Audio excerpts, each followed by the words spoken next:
What's going on, guys? This is Blackbox here, and this is gonna be my very first video on this channel. Hope you guys see me to the end, and thank you.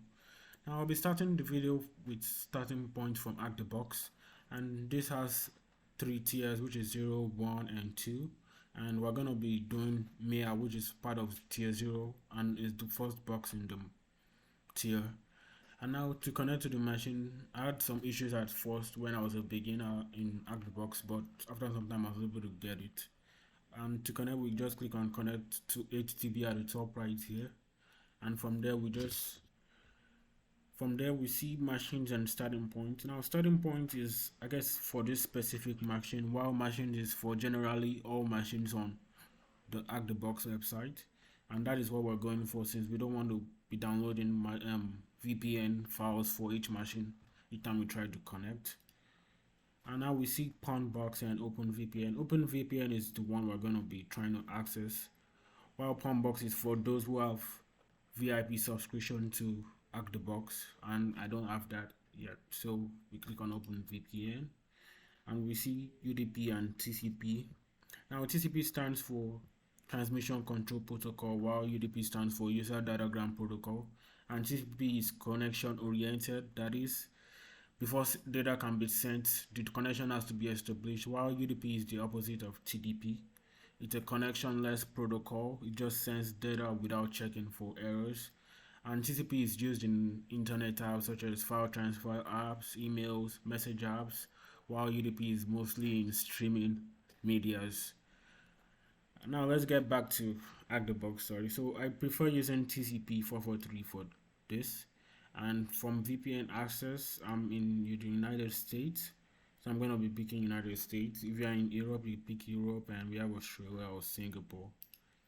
And also for the server, we have 3 options, so I'm going to be picking the first one. I don't know the difference between the rest. And we download the VPN. I already have the VPN on my system, so I'm just going to cancel that. Now, when we download the VPN, we need to connect to it through OpenVPN or the VPN of your choice. Now, if I just click LS here, you can see I added. You would see yours in CD in downloads folder. So if you use CD downloads, you're gonna see yours here, but I don't have mine here. Instead, I have it in.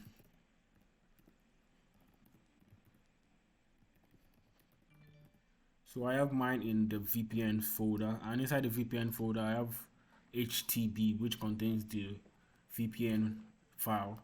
So if I use cd./vpn/htb,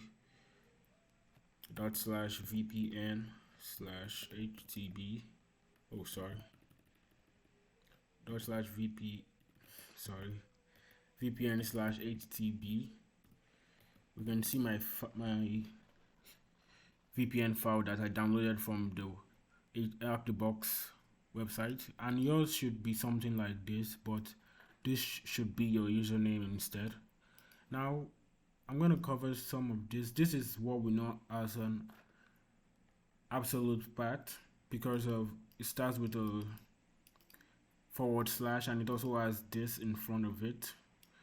Now absolute paths are where we analyze the entire name of the directory path till we reach where we want to go to, while relative paths is just doesn't ask this, and instead you just, so let me just give you an example. So I just use cd vpns/htb, and you can see that I'm already there. So relative paths always have the / in between the 2 folders, or if it's just one folder you're going to, such as cd VPN. So we don't need the /, we just click enter and we're in there already. And also the thing that relative path is good, but there is something that restricts it, which is that it doesn't work in all paths. Instead, you have to be in a specific path before it does work, such as me being able to access cd vpn/htb, which contains my VPN file right now, and we can see that we have my VPN file here. But if I go to cd let's say my root directory, and I click ls, we can see that I'm not here anymore. And if I just run that command again, it doesn't take me to that file. It says no such file or directory. The reason is that we don't have the VPNs directory in any of this at all. We don't have the VPNs folder, so we're unable to get to that place. Instead, we only have to use our, that's when we have to use absolute path instead. So we just use cd, this sign which is above the tab bar, and it designates the home directory, which would be black box over here, and then we click /vpns/htb, which contains my VPN file, and when we click enter, we can see that I have my VPN file. So this is the benefit of absolute path, since you can be in any directory on the system, and you'll be able to access another directory that is somewhere else on the system as well. I'll be giving some examples of absolute and relative paths in the description of the video.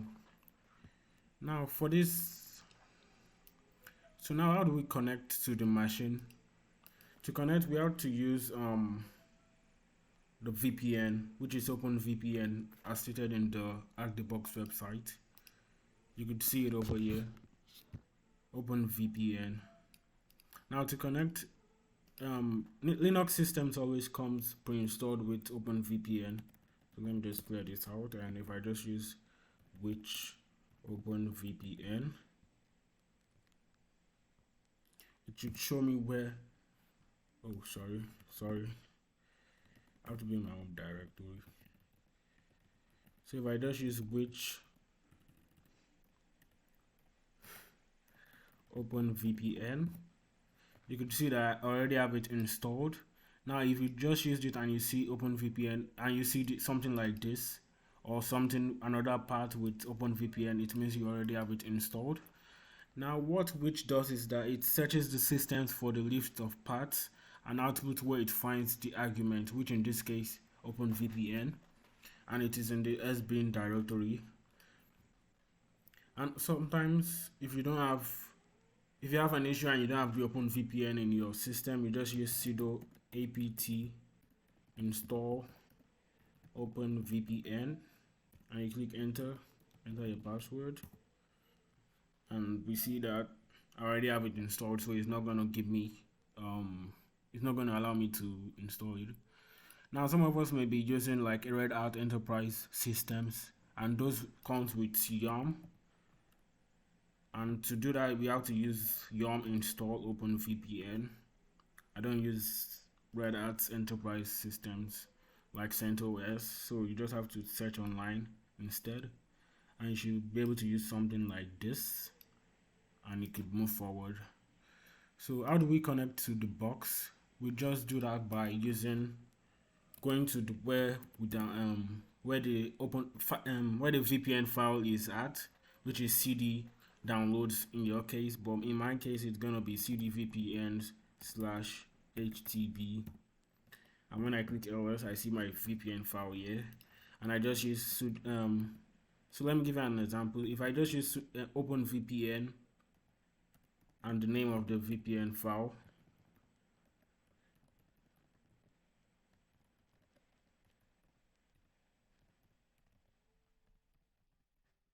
it's going to give me an error because I don't have the privilege to connect to it. It says operation not permitted. So if I just click clear and I use sudo instead,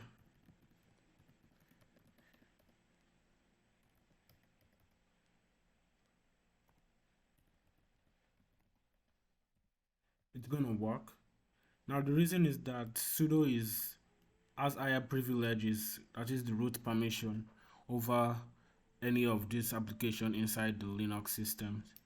And another way I was able to connect to it is I just created a script to make it much easier. Instead of typing use sudo apt install VPN, so you would see HTTP connect. If I just press nano HTTP connect, you see /bin/bash with a shebang at the beginning and sudo OpenVPN to make it easier. and I just use /atb connect, which is much faster. Now we aren't supposed to close this tab because it keeps our connection. It keeps our system connected to this HackTheBox machine. If we reload, we see that connect to HTTP becomes green instead of red. Okay, so wait, and you can see that it's connected already. OpenVPN. So for this box, all we're going to be doing is connecting to the machine's telnet server, which we find after scanning the IP for open ports. And IP addresses are used to identify IP addresses are used to identify the computers, and the computer uses it to communicate over a network. So I'm going to be spawning the machine so I can get the IP address.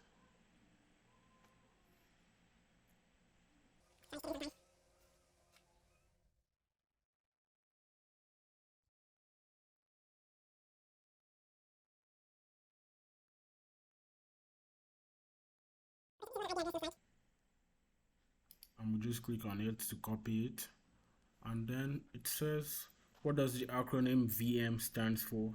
Now VM, if you just search online, it's just going to show you virtual machine, and that is what it is actually. So there's a virtual machine. Submit.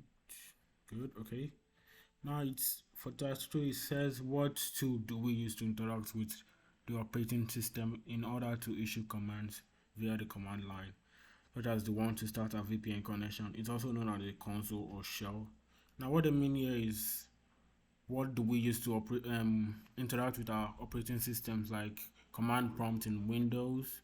I'm not a Mac OS user, so I don't know what they actually is, but something terminal like that. And in Linux, you just click on this terminal emulator, and that's all. And the answer to that question is actually terminal.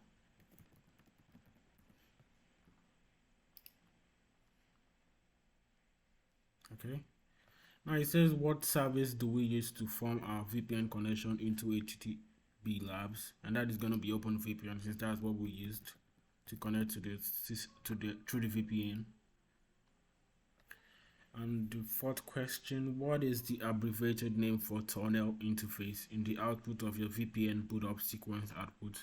So now we have to go back to our VPN boot up, and we see they said what is the tunnel interface. That was going to be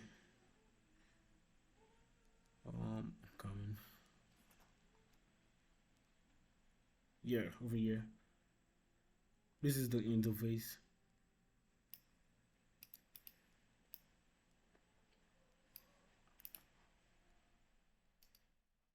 So if I put in TUN, submit. Okay, that was good.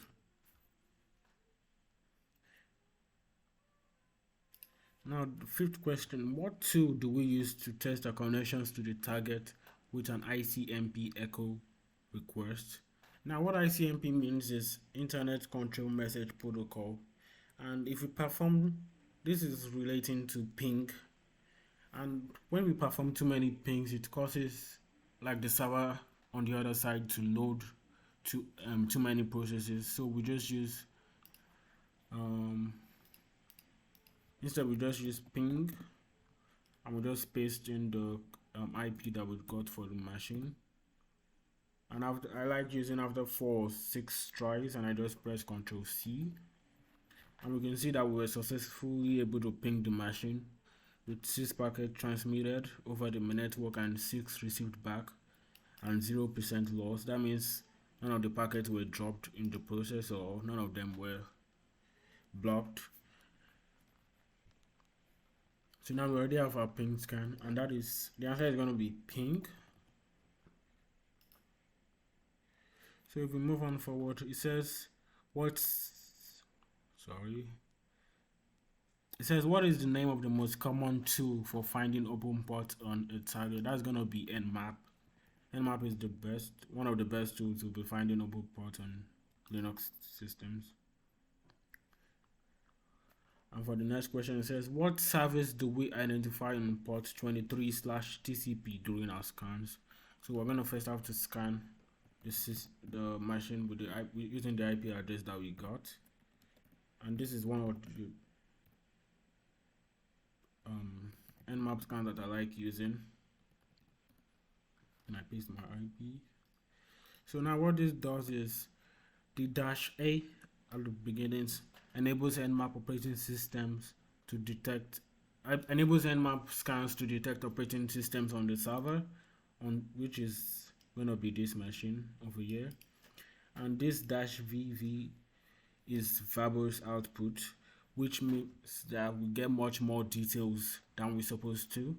-open means that it should only give our output in open, only showing us open ports on the system, while -p means it should scan all ports on the system, and we just enter our IP since that's what we're trying to scan. And if we click enter over here, we're gonna have to wait for some time, and we see what port we're referencing to in the beginning in the question. Sorry, that's my fault.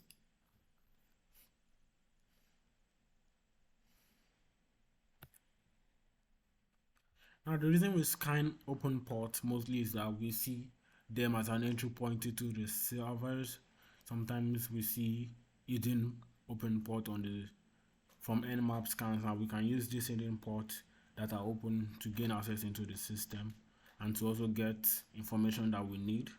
And now the scan is done. So in this place we see we see port and telnet. So we see port, under port we see port 23, and like HTTPS is assigned to port 443, HTTP assigned to 80, telnet is also assigned to port 23. We see it under the service with telnet, and in the state we see that it's open. Now telnet is not secure at all. Okay, so now we see that it's run on a Linux system, which is the result from the -A being able to detect what system it's being run on. And we also see telnet. We see what service do we identify on port 23/TCP during our scans, and that's going to be telnet. Now it says what username is able to log into the target over telnet with a blank password. Now we get an int over here with the letter T at the end, and this is root. The reason being that every Linux server comes with a root user, and some of them, and in telnet servers, the default password is always, there's not always any default password. That's what I meant to say. So you just click enter instead. So let us try connecting into this telnet service, telnet. So you just click telnet and just click placed. You just paste the IP of the machine that we're trying to connect into, and we click enter. Then we wait for it to bring up the login page. Sometimes it doesn't bring it up. Some of this can be found in netcat, because we're trying to gain access into the system and we have to execute some files on that system before we can get a reverse shell back. So that's gonna be for another video, but now we already see HackTheBox and we see Meow login into. The username is supposed to be root. Okay, so it seems like we're in and it didn't ask for any password. That's good. So we just click root, submit answer. Okay, that was great. Now it says submit root flag. So we're in the root. We can see that we're logged in as root. If we click who am I, it says root, and in the pwd we're in the roots directory. So we just click clear ls. Now ls means list the files in our current directory, and we can also list files from any directory by specifying that directory, but we're just trying to list what we have in this file, since we know we're in the root file. And we see a flag.txt. I guess that's what contains what we need, and we use cat flag.txt, enter, and we receive our flag. Now what cat means is concatenate, which means